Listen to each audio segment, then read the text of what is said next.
Salam Indonesia. Anda menyaksikan berita terkini bersama saya Arna Suputra.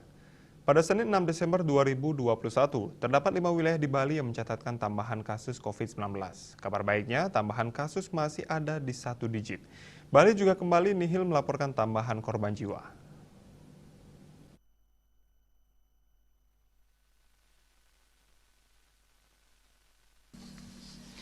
Pasien sembuh baru tambahannya lebih banyak dari kasus harian.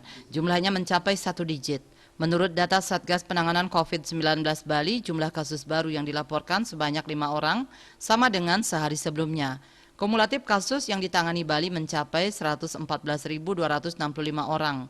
Tambahan kasus pada hari ini dilaporkan 5 kabupaten kota. Seluruhnya melaporkan tambahan 1 kasus, yakni Jembrane, Tabanan, Gianyar, Karangasem, dan Denpasar. 4 kabupaten kota yang melaporkan nihil tambahan kasus yakni Badung, Klungkung, Bangli, dan Buleleng. Korban jiwa nihil tambahan sehingga kumulatifnya sebanyak 4.048 orang. Rinciannya 4.042 WNI dan 6 WNA.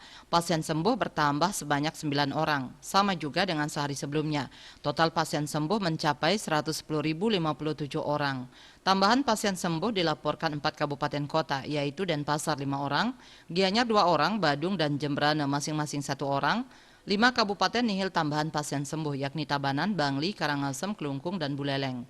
Jumlah kasus aktif sebanyak 160 orang. Terdapat 53 rumah sakit rujukan tersebar di seluruh kabupaten kota dan provinsi Bali. Dia Dewi, Bali Post melaporkan.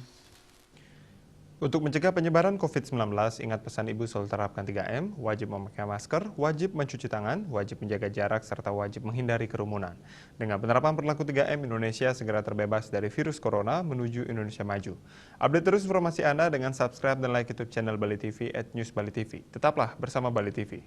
Salam Indonesia.